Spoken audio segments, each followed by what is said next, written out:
home brewing, you always have that idea, I want to open my own brewery, right? You're in the very passionate stage, you're home brewing a lot, you're going through all these recipes, raw materials, all that kind of stuff. So I always had the idea. And then I worked at Carl Strauss as like a bartender trainer, and I learned a lot about beer education while I was home brewing. And I think that was crucial because I learned how to prepare food. I also learned how to, interact with the guests on the hospitality side. I've brewed for the last 10 years. I've been doing it for a lot of different companies. And each time you work for a place, you really want to give your all, but you're kind of hidden behind the scenes a little bit as a brewer. So again, this idea kind of culminated with just wanting to learn experience of how purchasing a brewery would work. I didn't expect to fall into a place and just be opening my brewery, signing a lease in February and starting it in May.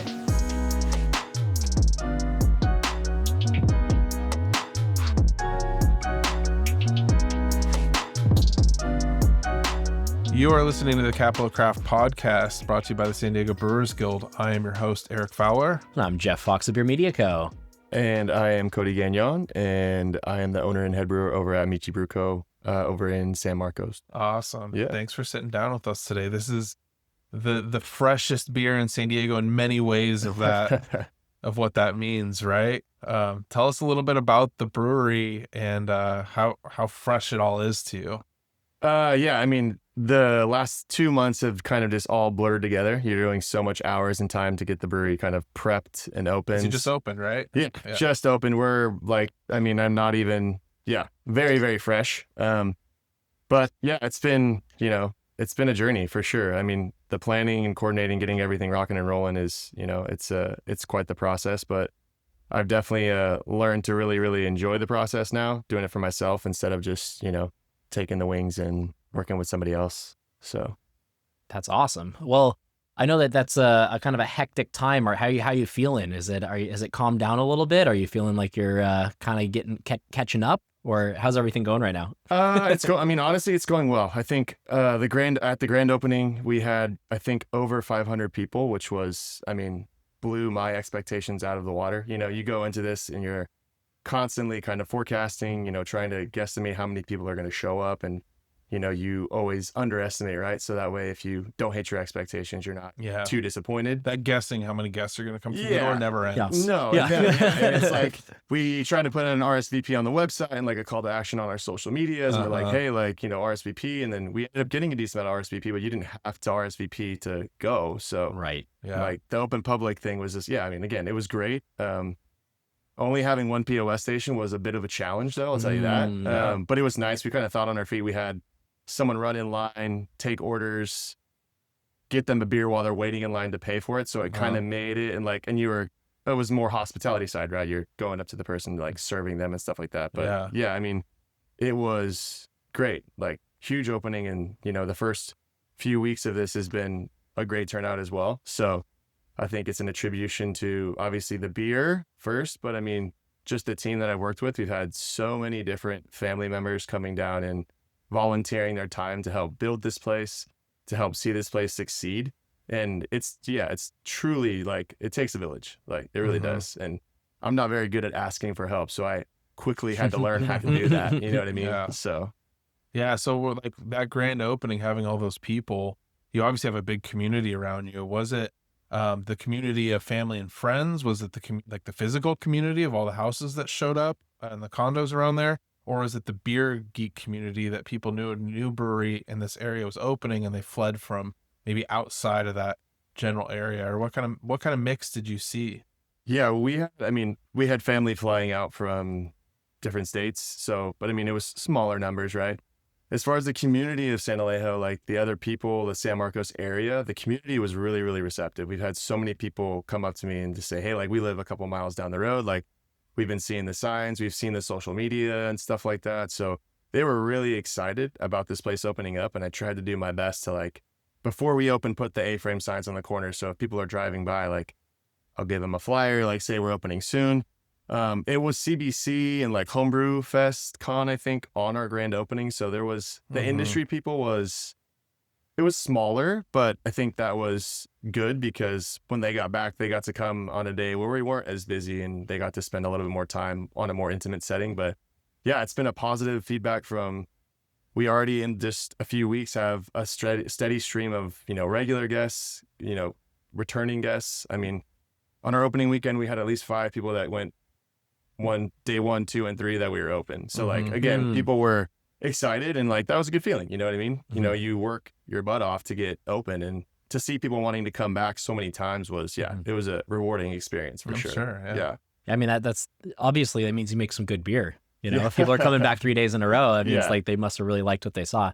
Would you tell me a little bit about your background coming into this, and what made you want to start a new brewery? Yeah, I've been brewing, like home brewing, since I was, barely legal enough to drink. Sorry, should we cheers this? Yeah, that's a good Yes. segue to drinking some of the beers too. Exactly. But I think starting out after like home brewing, you always have that idea of, hey, I want to open my own brewery, right? That's because you're in the very passionate stage. You're home brewing a lot, you're going through all these recipes, raw materials, all that kind of stuff. So I always had that idea, and then I worked at Carl Strauss as like a bartender trainer, and I learned a lot about beer education while I was home brewing, and I think that was crucial because I learned how to pair food. I also learned how to, interact with the guests on the hospitality side. They do a really exemplary job of that too. Yeah. I mean, this was when they were steps of service. They had to pair every single meal. You had to be able to like.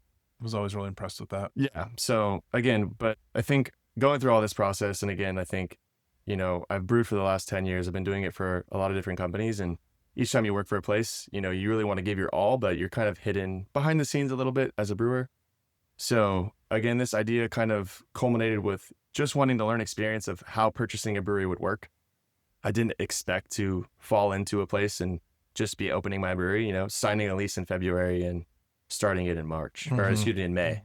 So, I think that was crucial. And I think just throughout the process, the brand has kind of evolved. We started with the logo, and then we kind of progressed into the one that we have now. I didn't expect or start out to be like that. I didn't think I was going to be the tiki themed brewery, but the community of tiki people have been actually super, super receptive, and they're really excited. We've had people come from like Chula Vista to drive up just to check us out because of the tiki theme. So I think there's definitely a niche for it. And and I think the brand has just evolved since we've opened, and I think it's going to continue to grow that way too. So so what's the tie-in? Where does Michi come from?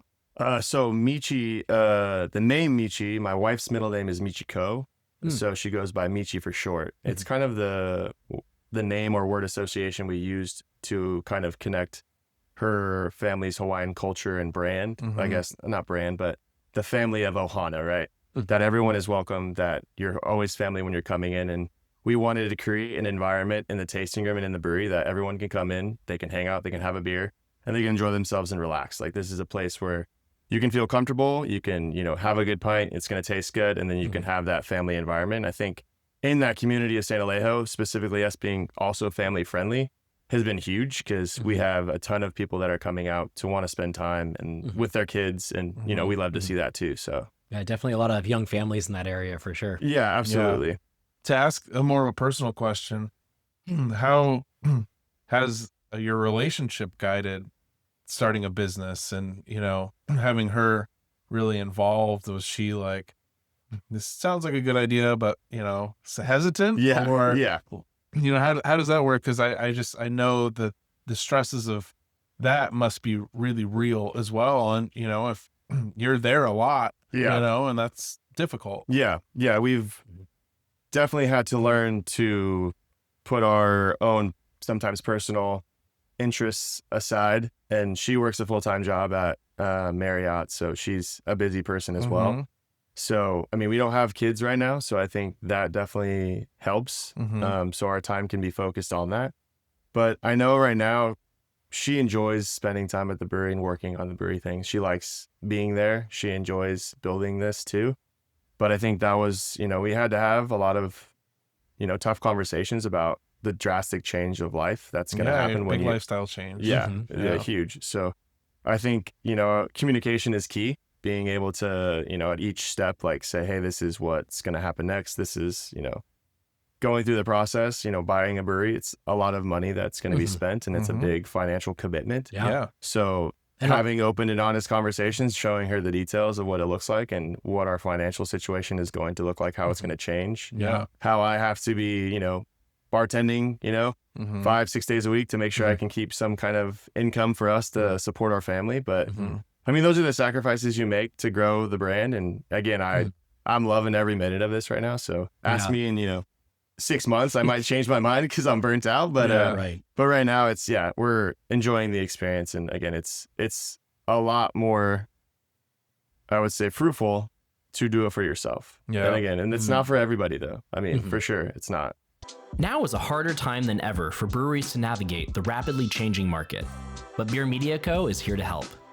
As a proud partner of the San Diego Brewers Guild, we are a full-service digital marketing and content creation company that works with San Diego breweries to reach new customers and create amazing engagement for their websites and social media accounts.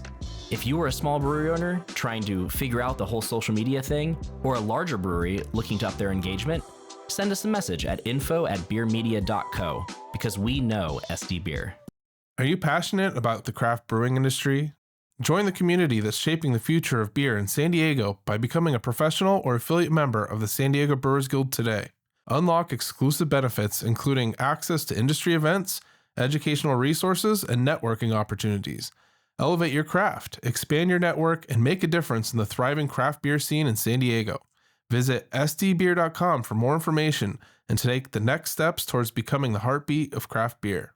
Join the Capital of Craft podcast in the San Diego Brewers Guild, where passion meets discussion and education.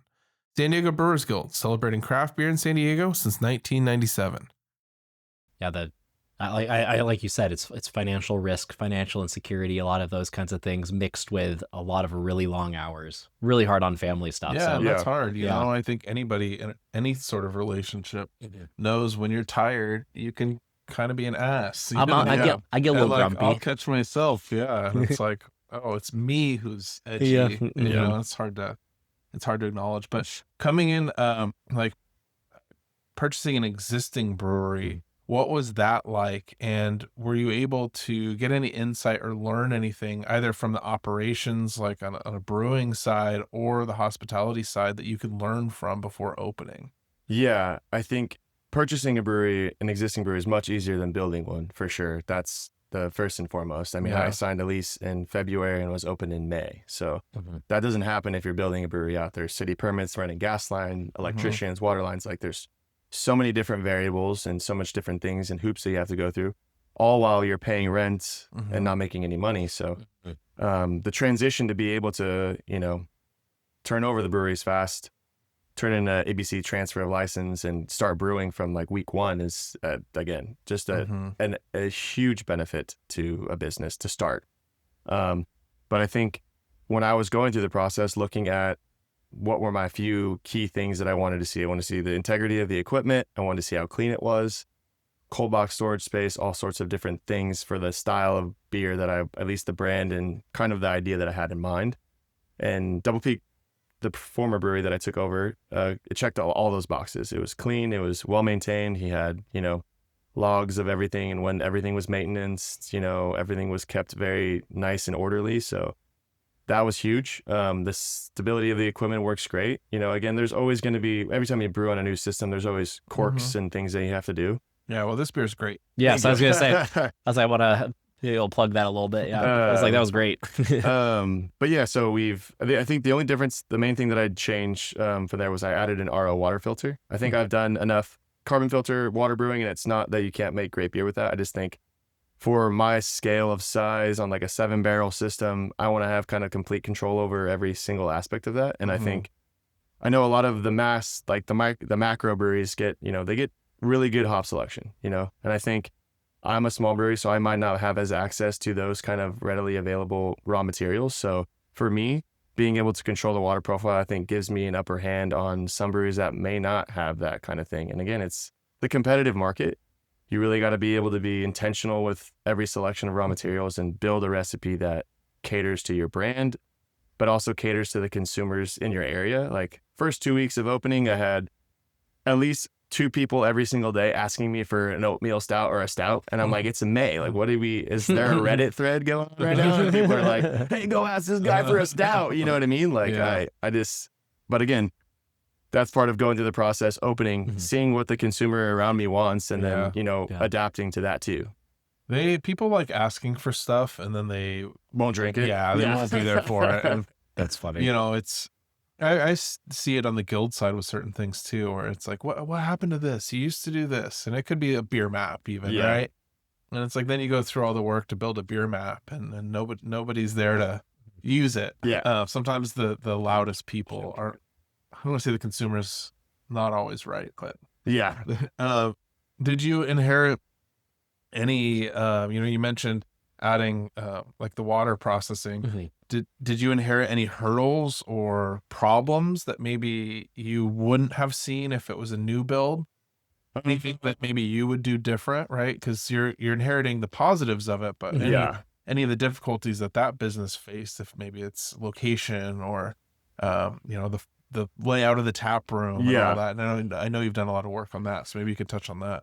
Yeah, I think there was a few things. I mean, aesthetic wise, I mean, it definitely needed a little paint job. We needed to add a little bit more personality to it. Mhm. It had the bare bones. It had a lot of wood accents, which helped the brand for sure. And then the back room, like our Ohana room, or like a kind of family space, pulled out the carpet, grinded the carpet down, put in like epoxy flooring, painted the wall. So like that room took a decent amount of work. Mhm. As far as the production side, I mean, there's always, again, learning new systems. I mean, for me, when you purchase the system, you know exactly what you're getting, and you've kind of built it out and you spec'd it out, and you can kind of understand, you have a better understanding of what it's going to be. When you go to a brewery where the previous brewer has it spec'd to what he likes versus what I like, your measuring stick is what he said, and you kind of just, like face value, You have like to start you there. got to start there, right? So the things that I did run into was I had the crush on his grain, he liked it a little bit more fine. So when I went to brew my first 2 beers, it was rough. Yeah. So, again, that's for me. I think that was at the point too where I brewed 2 beers. They turned out for me not what I wanted. So I dumped them because, again, I'm not going to put myself in a position where I'm opening with something that I don't feel like is a representation of what our brand is supposed to be. And I think that was partly due to things that happened with, the crush, and just, again, I troubleshooted this for a long time, did grist on a sieve analysis for, a good 3.5 hours to get the crush right, and then figured everything out and then rebrewed that. And I'm super happy with it, but that's kind of the growing pains of taking over an existing brewery. You're going off of, someone else's and how they like to do things. And again, that's the measuring stick you start with. So you start there and then work your way up. But again, now that we've had a few chances and a few goes at this, I've put in at least 10 brews, 11 brews on the system now, very comfortable hitting all of the specs, understanding the water profiles, the salt addition, everything so everything, again, I always tell people too, I'm like, you need to open with good beer, and then your good beer turns great after you continually brew and educate yourself on the system. You know what I mean? Yeah. And that is a difficulty with this type of business. Yeah. Is it evolves.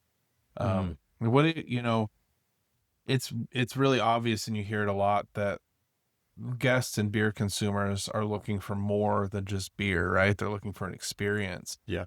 What do y'all have in the plans for the summer and beyond in terms of programming, like different types of events or beer releases, or what are you doing to engage people in that second level? Yeah, like first step was always, let's get open, right?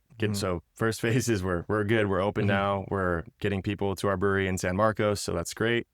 The next phase is trying to plan, we are dialing in our food vendors. So now we have food vendors Wednesday, Thursday, Friday, Saturday, and Sunday. We can start plugging in the food vendors, and they start drawing crowds for us as well to help discover about our brewery. Because as much as our business right now is returning guests, we still get, new guests every single day, every single week, because we've only been open for such a short time. Then the next we're trying to get started is like a membership club that we're going to open up to, because I think the people in that community want a special, some sort of significance of being a part of the brewery that they can go there and they can use.